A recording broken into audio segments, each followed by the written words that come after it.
USCHO.com.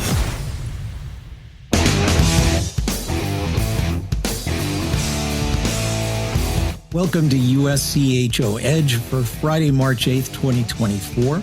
This podcast is sponsored by the NCAA Men's Division I Frozen Four, April 11th and 13th at XL Energy Center in St. Paul, Minnesota.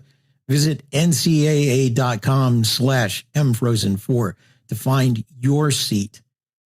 I'm Ed Trefzger alongside Jim Connelly and Dan Rubin, and on this week's edition of USCHO Edge, we're going to look at the four conferences that have playoffs underway. We're going to start in the East in the first half of this, and we're going to go to the ECAC. Now, we only have odds on two games, the Friday games, because Brown at Union and Rensselaer at Clarkson are being played on Saturday. Four teams have a bye: Quinnipiac, Cornell, Colgate, and Dartmouth. So there are two games with odds from DraftKings to look at. Princeton at Harvard. Princeton is plus 180 and Harvard a minus 238 with an over-under of 6.5. And Yale at plus 140 is at St. Lawrence minus 180. And the over-under on that one is 5. And we're going to look at what the best bets, the worst bets are in each of the conferences. You only have two to choose from for our first round, guys. So it's either Princeton, Harvard, or Yale, St. Lawrence that you can think about. Well, I'll go my best bet. I think that Princeton on the money line is the best bet. This Harvard team just has not proved itself this season. And Princeton, Dan, you and I were talking off the air. They've done this before. They went on the road last year and won a playoff game. I look at this Princeton team. They were pretty good all year. Stumbled a little at times, but I love the way that they play. I got to see them play two games up in New Hampshire where they were competitive both nights. And there's just something, and I can't put my finger on it. Maybe, Dan, you know this league better. Maybe you can explain it. There's something about Harvard that they just never gelled this season. And I looked at their leading scorers and I said, maybe that's the reason, because I don't recognize a lot of names. This Harvard team right now just doesn't feel like they have everything together heading to the playoffs. I'm gonna go a different way, but just to debunk a bit, is Harvard also has dealt with some health issues beginning of the year and throughout the year. They're finally starting to get healthy. And the thing to remember about Harvard is that in the playoffs, when you start talking about top heavy teams and teams where the production kind of skews a bit to the top 2 or 3 line, I think those are teams that are designed maybe to win a bit in the regular season. Now, thinking of Harvard, they were in a position to, they were in dead last, and now they're hosting a game. So that's more of a credit. I don't know if that's a credit to the rest of the ECAC or Princeton, who was the other team, would have been in there. So I'm going to actually say, based on the odds, I'm going to take the other side and say my worst bet would be Harvard in general, just because of the odds. But my worst bet in that game might actually be the taking the under in that game. And to that degree, because I think it's minus 120 to 6.5. I think both teams are going to be able to score. Princeton hasn't really been able to stop anybody this year. So I think this particular game is going to hit, at least in the over. My better bet is taking Yale. Yale has a really hot goalie, and you could ride a hot goalie literally through an entire playoff. And so Yale's a team nobody's talking about. They had a tougher first part of the year, but I like Yale in a 1-game playoff, specifically against St. Lawrence, specifically because Jack Stark has been great in that. And again, top heavy scoring. So I think you're going to be able to roll 2 lines out and 2 to 3 lines and get goals out of the top line and then rely on your goalie there. Let's turn to Atlantic hockey. We've got 4 quarterfinal matchups this weekend. 3 teams advanced from the play-in round last weekend. 1 upset. That was number 11, Robert Morris. They're at number 1, RIT. Robert Morris is plus 300. RIT is minus 425. Over under on that game is 6. Number 5, AIC is at number 4, Air Force. AIC is minus 145. A road favorite. Air Force home dog at plus 114. Over under on that one is also 6. Number 7, Niagara returns to where they upset number 3, Sacred Heart last year. Niagara plus 100, Sacred Heart minus 130. Close odds there with a 5.5 over under. And the fourth game, number 8, Canisius at number 2, Holy Cross. Canisius plus 170, Holy Cross minus 220. And the over under on that one is also 5.5. All right. So if we're trying to pick our best bet here, I guess we're just looking at Friday night, but I'm going to kind of look at this more macular and find the series. I want to see the series that I really see the upset happening in. And I don't even think it's supposed to technically an upset if Air Force upsets AIC. AIC, the favorite in terms of these lines, but AIC, also the road team, the lower seed, 4 or 5. You've been able to plan for this for a week and a half if you're Frank Serratori. I really like Air Force here.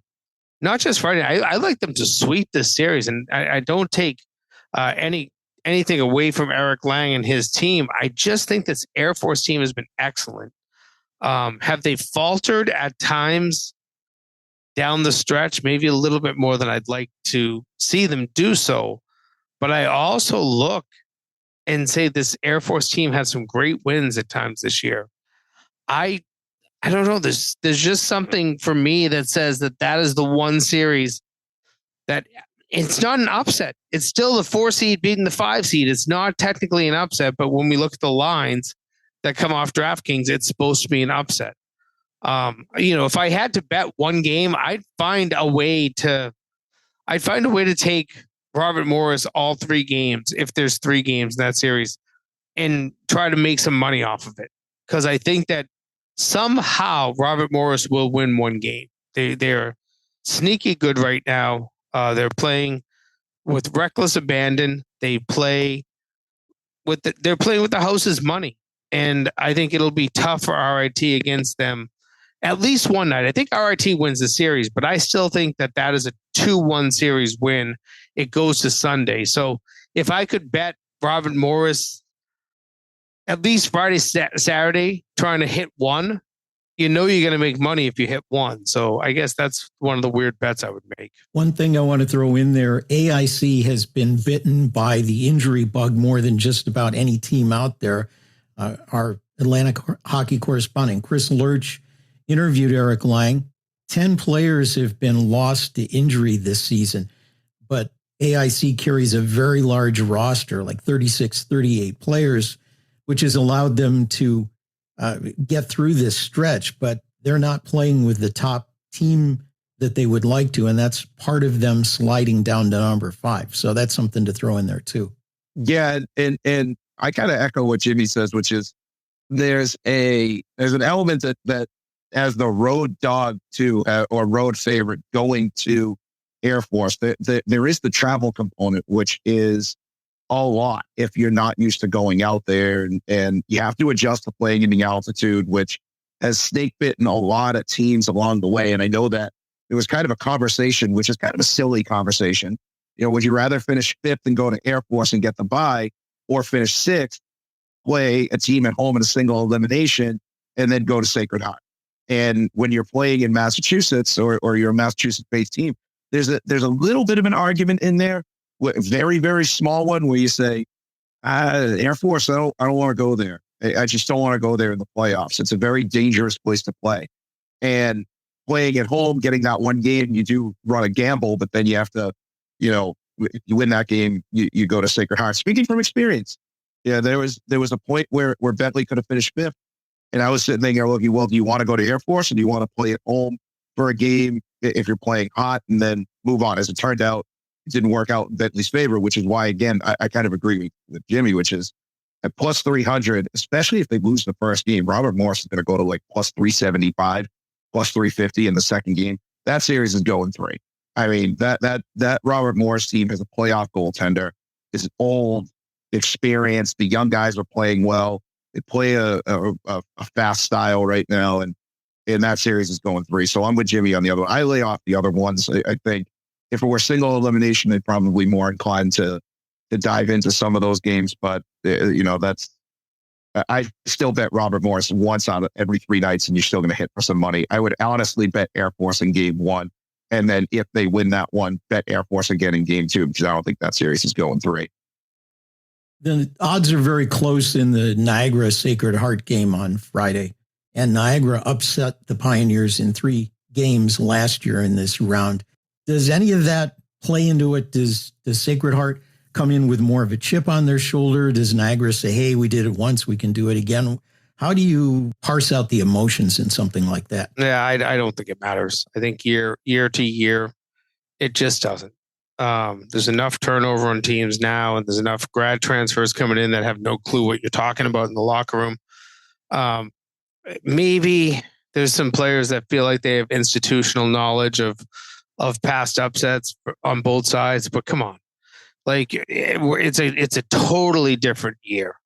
And I would hope that Sacred Heart would find a way, if anything, to belly up a little bit and say, we know that we can win these games. We know we can beat this team.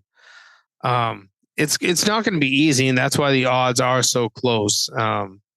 You're talking about Niagara as a dog at even money. That's not a dog. That's 2 favorites that nobody really wants to lose money on, and the sports books are way, way, way overdoing things. So I really look at that series.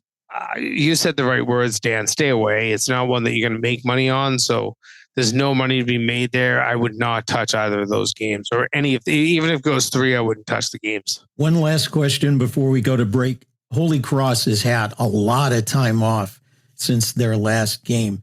Canisius has had tough games in its last weekend and the win at home to advance to this. Do you worry about a little bit of rust on a team? Not in a best of 3. I think if in a 1 game, yes. I think it could. I think the first period is going to tell a lot. I think if there was a way to get a 60-minute bet on this one, I might actually look at that, or bet the series or something along those lines.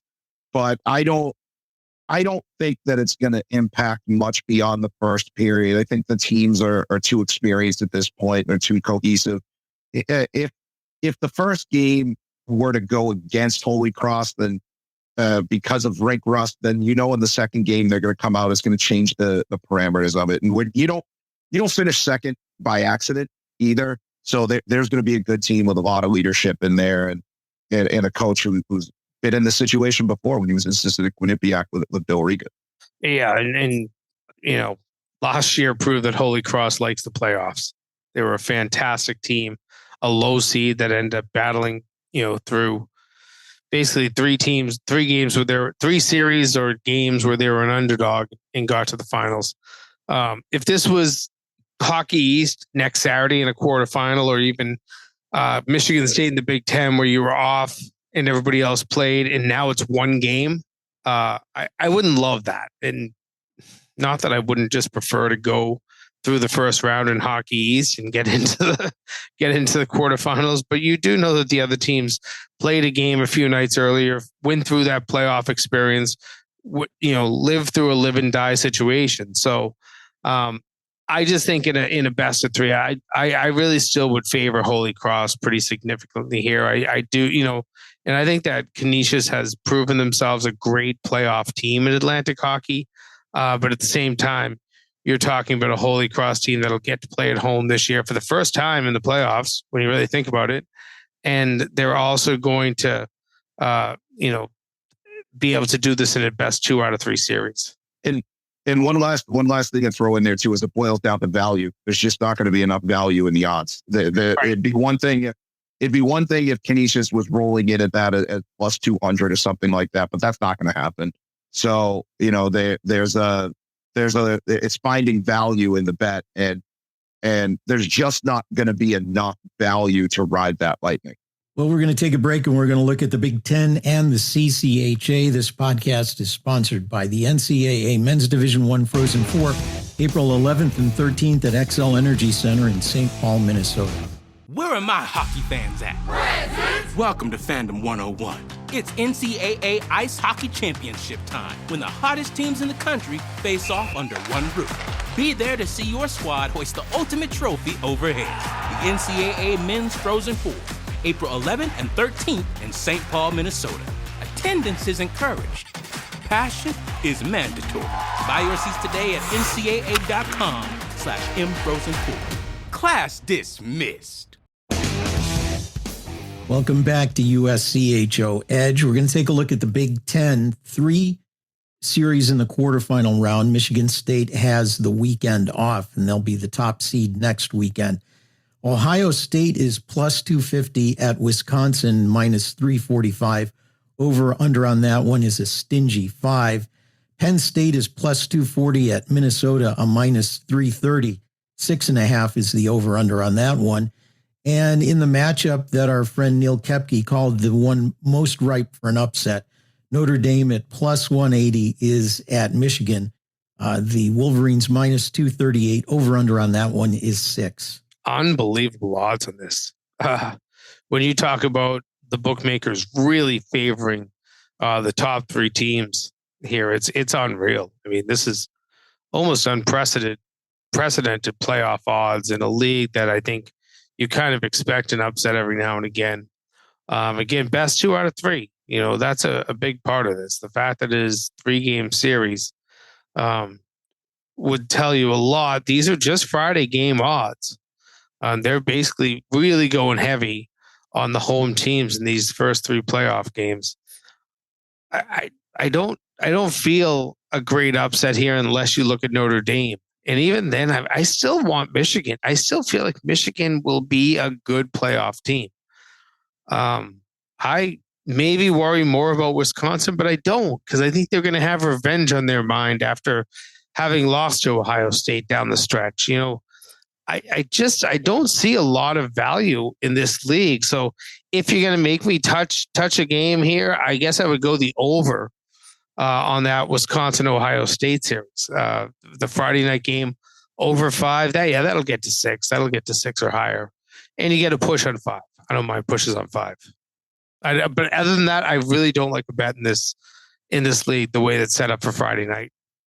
Yeah, I'm the same way. I think I look at the over-unders and more or less take a look at where I'd want some of these things to lay. I feel like anytime there's an over-under of 5, I think it's easy to cross that threshold when you have a mismatch in terms of teams. So if you have a second place team facing a last place team, it's easier to cross a 5-goal over-under in that respect, because you're assuming that one of those teams can get to 3 pretty easily. Either in a Wisconsin game, it means if Ohio State's going to win, they're going to have to score a lot. And if Wisconsin is going to win, then they're probably going to have scored 3 goals against Ohio State. And then you're winding up, if you can get a 4-2 playoff game, now you're cooking. Or same idea, 4-1, then you wind up in a push. And remember, in the playoff, you get that, well, let's pull the goalie with 5 minutes to go in a 2-goal game. So that's where you can hit the over pretty easily. The one that intrigues me a little bit in terms of value on Friday is Penn State, just because Penn State at plus 240. We know how Penn State plays the game, and I don't know that Penn State is going to win that series, but in an era of upsets, I don't know that it's an upset, but I just like the idea of Penn State beating Minnesota in the first game, and Minnesota then comes back and wins the series, or you wind up with a 3-gamer. It's one of those things where I like the idea. Do I think it's going to happen? Probably not. But at the same time, when you're looking at value in the odds, that's kind of where I come from, Bob. Yeah, I'd actually like to see, and I don't have quick access to it, but what Minnesota's home playoff record is since they've gotten into the Big Ten. Feels like it's been decent, especially in the first round. So I don't think that I can look that highly at Penn State just because they are going into a pretty tough place to play. Mariucci's been decent, if I remember, to Minnesota, unless anybody has decent memory of that big loss there in the quarterfinals. I maybe in the semis or the finals, but I don't remember them losing in the quarters that often. Here's an assignment for another day. comparing Minnesota on the NHL ice sheet this year as opposed to the Olympic sheet they used to have at Mariucci. Yeah, it's they didn't play a lot of games on that big sheet this year, and it's a good question, and I think that a lot of teams that have changed their sheets, it's always curious how well they perform off the big sheet, but I still favor moving toward the NHL size sheet or something closer, even if it's 200 by 87, 200 by 90. To get to 200 by 85, it's not a big difference, but a lot of schools are changing. I was talking to our good friend Todd Molesky this week, and we were trying to count the number. There's so few left, and they're mostly all out west. UMass being one out east, that's still big, but there's not a lot of these big sheets out there anymore. Well, let's go to the CCHA. Unfortunately, no odds for Lake State at St. Thomas, but we have them for the other 3 quarterfinal matchups. Bowling Green is plus 210 at Michigan Tech, which is minus 280. Over-under on that is 5. Ferris State is plus 240 at Bemidji, which is minus 330. 5.5 is the over-under on that one. Northern Michigan at Minnesota State. Northern is plus 200. Mankato is minus 270. Over-under on that one is also 5.5. Yeah, I think it's pretty easy for me. If I have to pick an upset here, it's Bowling Green. This team was playing really well. And I don't have a lot of inside knowledge on this, and I can't say that I follow the CCHA in depth the way I do some of the Eastern leagues in terms of knowing the injuries and stuff like that. I don't know if they got banged up down the stretch. They did not play well. They did not finish well this season, Bowling Green. But this was a team, and Ed, you'll remember us talking about it on our Monday show many times. Maybe this Bowling Green team could win the league. We loved the way they were playing at one point, and I'm trying to actually pull up the streak that they were on at one point when we were talking about them. They had won, 1, 2, 3, 4, 5, 6 out of 8 games, 6 1-1 stretch. But then they got swept by Michigan Tech, got swept by Northern Michigan to end the season. So, and in that, they gave up some goals and they didn't score. They had 2 goals scored in their last 4 games. A little bit concerning, but if I'm going to find a way to pick an upset, why not that one? Great value, 210 on Friday night. That's unbelievable value. I wouldn't touch the other side of it. You'd have to lay so much for a game that could be an upset. So that's where I would find my potential upset, the CCHA. I'm not saying that the series goes that way, but if you're looking for one game, Bowling Green on Friday, why not? It's funny, the fact that we don't have odds on Lake State and St. Thomas was kind of a kick in the gut to me because I really wanted to take Lake State. They split at St. Thomas earlier in the year. I know they split at Minnesota State. Not a particularly great road team with Lake State, but they did enough where I think that's an intriguing matchup to win a game. I'm kind of going another way. When I was looking at kind of overall records and where this league fell, I do think this league in particular is so wide open. Short of Ferris State and Bemidji, everybody was within a game of each other, up through second within a weekend. So I think any of those lower 3 teams outside of Ferris, Northern, Bowling Green, again, if you can find odds on Lake State, I think there is an opportunity to really hit the gas pedal on some of them. I do think you want to look at road records and look specifically at the travel because it's going to be difficult for a team from the Upper Peninsula, for example, to have to travel further along the way to the southern parts of the like Bowling Green, for example. They have to go up to Michigan Tech. I think Michigan Tech's up on the UP. Yes. Bowling Green in Ohio is a long road trip. That's just a long trip. So Northern going to Minnesota State is a bit of a different stretch for me. The problem is that Northern doesn't score goals. So I think even with Minnesota State, I think maybe you tease the under there and look at taking the under if you want to take Northern Michigan.